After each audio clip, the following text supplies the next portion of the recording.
Hey guys, welcome back to the channel. If you're new here, I'm Anna. I'm a little bit spooky, and today we're going to do a little bit of a different eyeshadow placement and just kind of play around and experiment and do this nice yellowy brown warm fall look with a bold vampy lip, you know, the huge. But I'm kind of experimenting with a little bit of a different eyeshadow placement, getting real inspired by Hung Vanngo also on how I'm doing my makeup today. And yeah, that's what we're doing. And the eye is mostly matte with a pop of highlight in the inner corner, just very different from what I typically do. So yeah, if you want to see how I got this look, go ahead and just keep on watching. Before you do, don't forget to like, subscribe, comment down below, let me know some more looks you would like to see. And yeah, without further ado, let's get into the video. Alright, so today I want to do another matte look, but I think we are going to put a little bit of highlight in the inner corner and highlight on the face, but we're just going to keep the eyes mostly matte. And we're going to use the, what is this called? Little Ray of Sunshine palette from Colourpop. Because I mean, is this not the most perfect fall palette and just a palette made for me? Yes, it is basically. So that's what I want to play with today. And we're going to do a kind of brownish look. I want to focus into these shades and then blend it out into these more mustard tones. And yeah, I have been watching a lot of Hung Vanngo, and he might have inspired my eyeshadow techniques a little bit and my brows. I love the way he does eyebrows and extends them out so long and elegant looking. So I'm gonna try to kind of pull some more inspiration from him. I did my skincare this morning, like, you know, I just sort of like massaged my face and like worked it in. Do I look more lifted? And I'm also like trying to film a shit ton of stuff because I'm gonna be having some dental work and potentially some other shit going on. So I want to have some content to edit if I'm in recovery for a little bit. So we got our coffee, and let's go ahead and jump on in. I've primed my eyes, I've mapped out my brows, but for eye primer I used the Bobbi Brown Longwear Cream Shadow Stick in Shell. I'm still obsessed with that. That is such a good eye primer. Such a good eye primer. I know it's kind of pricey. I think they're around the upper $20, something like 25 up. I think they're under 30, and I can't remember how much the Sigma primer costs. So I'll do a little comparison on the screen because I'm curious about that, which one's the better value. But I enjoy the color of Shell a little bit more, whereas the one I'm using from Sigma is, this is their eyeshadow base primer, which, I mean, they're both fantastic. It's Persuade, and it is almost exact same as Painterly Paint Pot. But I don't know if it's necessarily, sometimes I feel like I can kind of see it because I'm so pale, and Shell just blends right into my skin. Alright, so to start this look off, we're going to go in with the Marc Jacobs Highliner Pencil in Brownie. And I'm going to kind of map out a little bit of a smoky shape, Hung Vanngo style. And yeah, I'm just really into that right now. I think it's such an effective way to do eyeshadow. So I'm going to start on the upper lash line. My eyes are a little sensitive because I did a lot of like red eyeshadow yesterday. And used the Pillow Talk eyeliner, which does kind of give me a little bit of sensitivity. And I put it in the waterline, of course, and tight lined with it. So I tend to get a little ouchy from it. So I'm just a little sensitive feeling around the eyes. So I'm trying not to go too hard on them. Okay, I'm going to build this up on the outer corner a bit, kind of wing it out. And we're going to go all the way in. And then get into that tight line. Into the lashes. I don't know if I want to do so much on the lower lash line yet. We'll come back to that. So I'm just going to focus on the top. He does like the whole eye in one go, and of course he does face first most of the time, and I'm just not great at doing it that way. When I'm doing a lot of blending, I make a mess, and he shows so many tips on how not to make a mess. I haven't implemented them, so I don't know if they work. I'm going to take this smudgy brush, or pencil brush here from AOA Studio. This is from the Paw Paw collection. It's very stained because I've used it like 3 times this week and haven't washed it yet. But I'm basically just using it to smudge out different shades. I mean, I've wiped it off, so there's no product on it. It's just stained. Mostly from yesterday. It was stained green, and now it's stained purple, or pink rather, from blending yesterday, or smudging out Pillow Talk. They used it to smudge out a green liner the day before. I'm actually sticking to my plan of filming every single day this week. I just can't film tomorrow because I do have a dentist appointment. And what's the point of filming that before that, doing any makeup? Because I know it's going to be a cleaning for sure, which is fine. It's my normal cleaning, but I'm having some other stuff looked at. Potentially like finishing out the side of my mouth where I have a gap. And we're talking about getting like doing a bridge or something there. I've had a very long dental journey. A very expensive one. That's a freaking racket, the dental game. Especially when it comes to like cosmetic dentistry.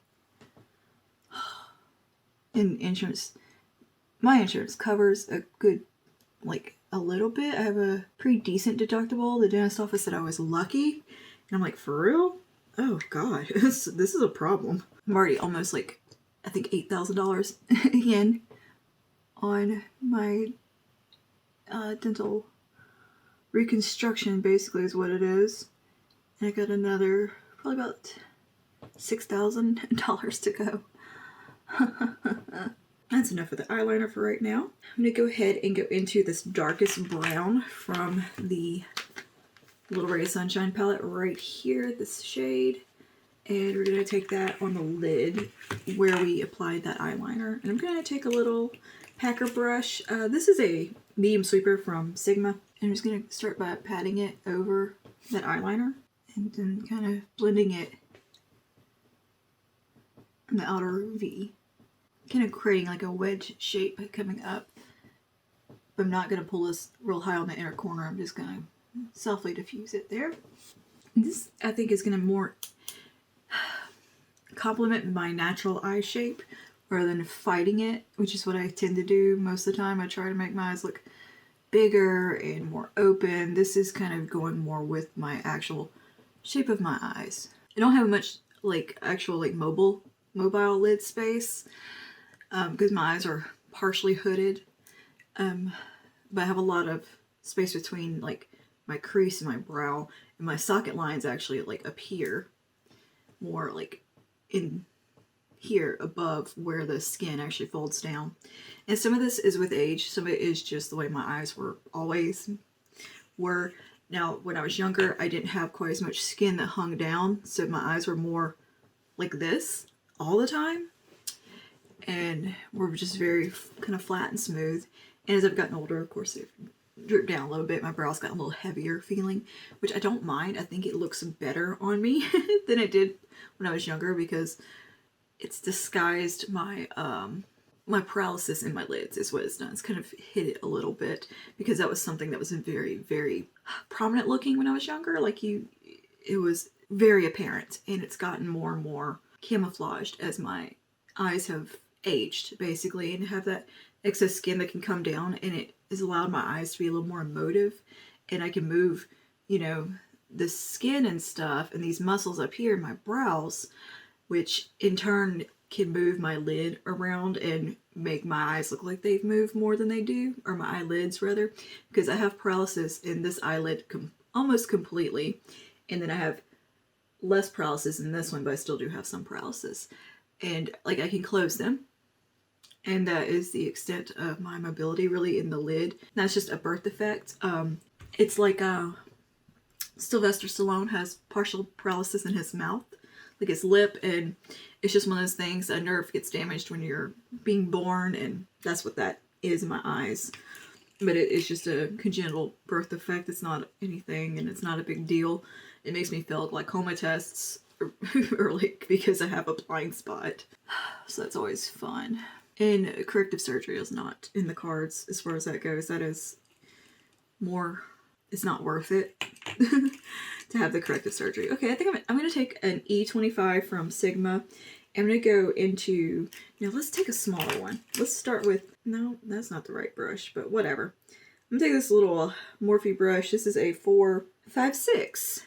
Where's my little Sigma one like this? I don't know. I had a Sigma one. Anyway, we're going to take this brush. I'm going to go into this more reddish brown shade right here. And I want to do kind of a controlled application of it. So we're going to tap a little bit in there, tap it off, and come just above that darker brown and blend. Yeah, my eyelid was one of those things that I got picked on about, bullied. I just picked on, Jesus Christ, it was pretty bad. Over my eye and being incredibly pale. Those were the two worst things I was made fun of for. And just being pudgy, of course. I was always a big girl. I wasn't a skinny child. I was basically the same size I am now my whole life, like proportional, like all the way up. And honestly, have not grown height-wise since I was in about 4th grade, 3rd or 4th grade. I shot up really, really tall to where I was about 5'2"-ish, 5 feet in like 4th grade, and then now I'm 5'3". So I've always been short, but when you're in elementary school, you're a giant. So I was this huge kid and got picked on a lot, which you would think they would pick on the giant kid that could just sit on them and squish them. No, because I was a gentle giant.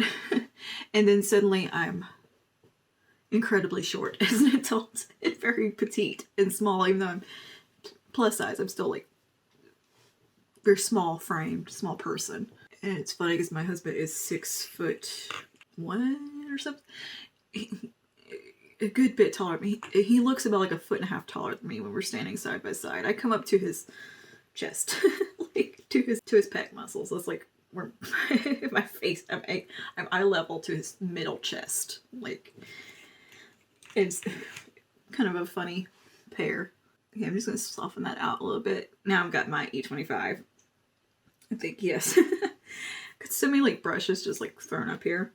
And now I'm going to go into that shade Over, which is this more of a ochre shade here.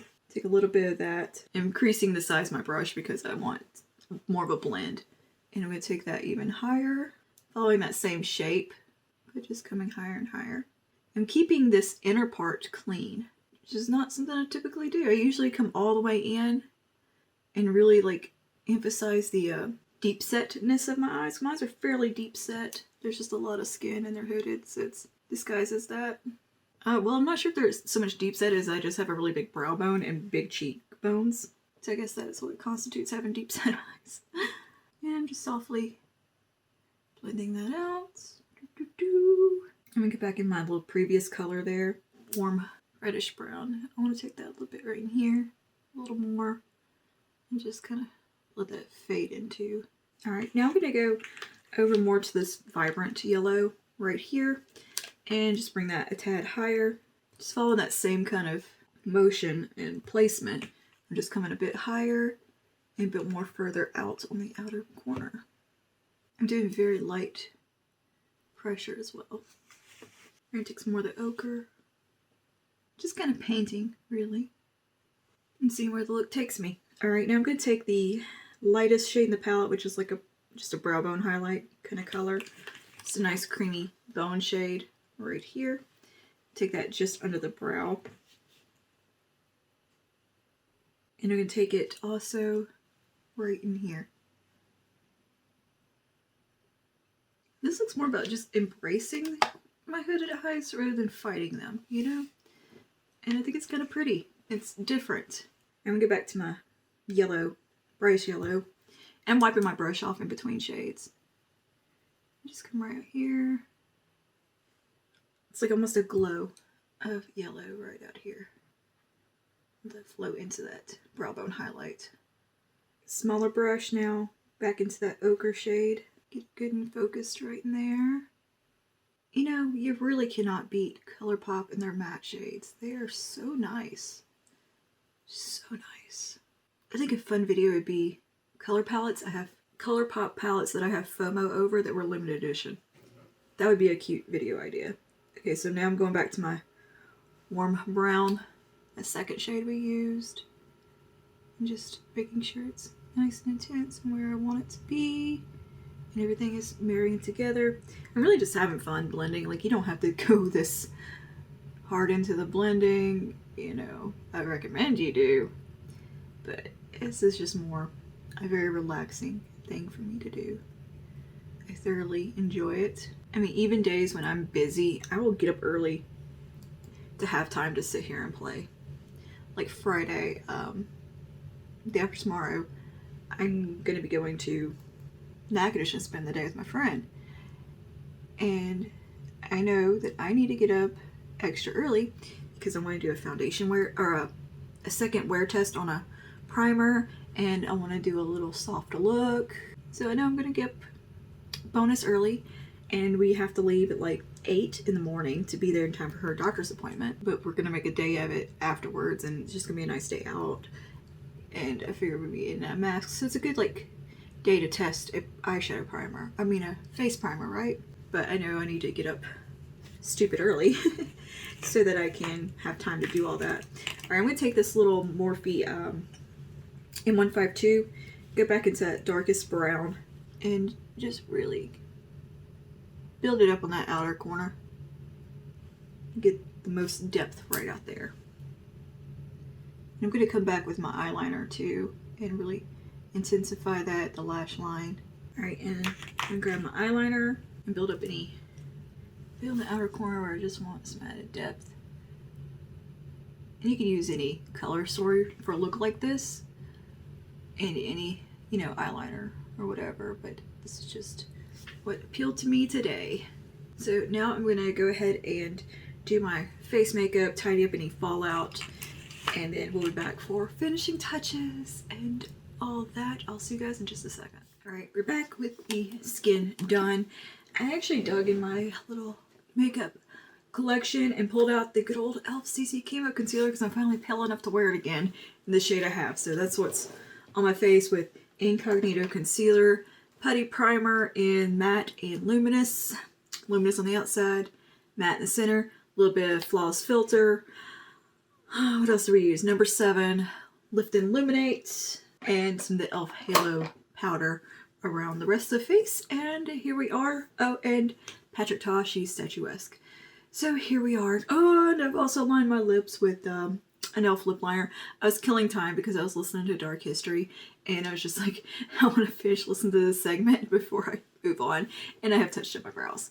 So let's finish the eyes here. I'm going to go back with my A25 and make sure nothing's on it, and just give things a little bit of a blendy blend.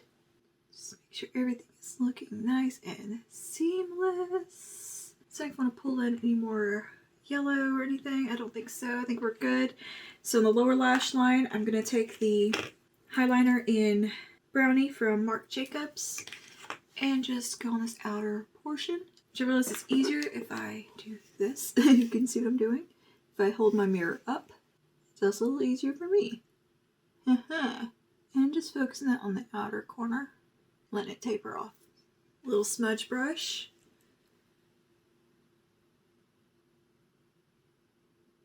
Let's soften that up just a bit. And we'll jump back over into our palette here. The Little Ray of Sunshine. I'm going to get that darkest brown. I'm going to grab a smaller pencil brush. This is an AOA Studio E134. And just take a little bit of that darkest brown on the tip. Throw the whole brush. Tap it off.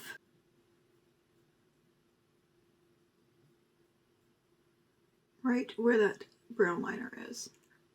Let's go back to our little Morphe 152. And we'll take a little bit of that warm reddish brown. Just on one side of the brush. Just tap it in there real gentle. And just come right up there. A little bit below where we applied the other one, and a little bit further in. Alright, and we'll take our ochre shade. Same thing. Just come a little bit more on this inner part with it. And a little underneath. I'm going to take a little bit of the Vibrant Yellow. Same technique, just come right underneath. I'm going to scrunch my eye up and just tickle that along softly and kind of use that to blend out everything. And extending up towards that outer corner where the eyeshadow is winging up. Just coming right there below that and really just creating nice seamlessness. Alright, and clean that brush off really well. We'll go into that lightest cream shade and come right here on that inner corner, and on my little Morphe 456 I'm going to clean that off really well as well. There's no extra product on it. And we're going to go into that cream once again and just soften things out along this lower lash line. This is basically my skin tone, a little bit brighter. And just make sure everything was looking nice and blended. Alright, cool. And that is the eyes pretty much done. So for finishing touch on the eyeballs here, I want to take a little bit of the Jaclyn Hill highlighter in Sparks. I'm going to put that on the inner corner to add some brightness in there. So clean my little brush off again. And we're just going to take a little bit on a little pencil brush and get right into this inner corner with that shade. Really pretty glow. I'm going to swoop it up just a bit into this spot that doesn't have any eyeshadow and let that just flow into the eyeshadow. Very brightening. I like the way this is looking. I'm going to take my little blending brush here, one that I used with the cream, and just make sure everything's looking smooth. Alright, cool. Cool.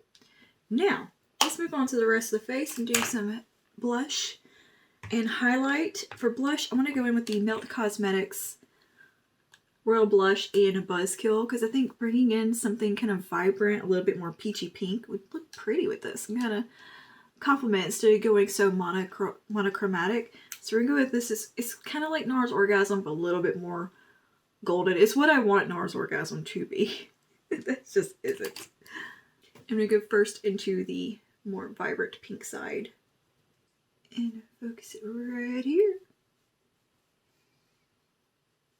Alright, I'm going to take the more highlighty, lighter side and just hit kind of the high points in more of a blush topper kind of placement. I like to pull this a little closer to the apples of the cheeks. Put a touch on the nose because I think that would be cute with this. Chin around here, just lightly. Okay. Pretty. And now I'm going to take the Sparks highlighter one more time and use that as my face highlighter. And I'm placing that quite high. Just on the very top of the cheek there and around in a C shape around the brow bone and on the top of the brow just a bit. I'm going to do a little setting spray. I'm going to put on some false lashes. I'm going to use the Ardell Demi Wispies, but I've got them trimmed down quite far, and we're just going to kind of do them on the outer portion of the eye. And yeah, we'll be back for lips and the final look. See you in just a second. And lashes are on. Oh, I forgot to do the setting spray. this went straight into doing lashes. Hello. Get my hair out the way. Crazy hair. Right. So while that is setting, let's go ahead and do lips, because I do want to come back to the eyes for just a little second just to make sure everything looks the way I want it. But for lips, I want to use this Colourpop Ultra Matte Lippy in the shade And Chill. It pretty much matches the lip liner I'm wearing, just a little bit more vibrant, a little bit more red. So yeah, let's go ahead and pop this on. Oh yeah. Yeah, that's pretty. Alright. So yeah, I think I want to add just a little bit more of that yellow kind of around the perimeter on the outer bits. And for that, I'm going to take a fluffy brush, dip into our yellow, really tap it off. I don't want a whole lot. And just dust it right out here. I just want a bit more of a yellowy glow right there. Okay. All right. I think we are done. We're done. Do we need some more blush? Potentially just a touch. Maybe just a little smidgen more of blush. So I'm just gonna scroll back into those two. And just tap a bit more on. So when you get the lips on, you can really kind of see what's going on and what you might need to add. Now, I think we are good. Good to go. A little extra bronzer wouldn't hurt either. So let's adjust my hair. My hair is gotten progressively wilder over the last couple of days. It just gets bigger and bigger, and I kind of like it. So anyway, this is our look all complete. I kind of dig it, kind of love it. Nothing on my teeth. Wow. It's just kind of enhancing my natural eye shape without going too, I don't know, far in. Like, I just applied eyeshadow a little bit differently than I normally do today, and it just is more going with the shape of my eyes rather than fighting them, and I really like the way it came out. I think it looks good. So yeah, let me know what you think down below, and do you think that a video about the Colourpop limited edition palettes that I wish I had gotten but didn't get is a good video idea? Let me know. And also, go ahead and list palettes that you missed out on that you wish you had bought. Let's have a chat about it in the comments section. And yeah, I will see you guys in the next one. Stay safe and stay spooky. Bye now.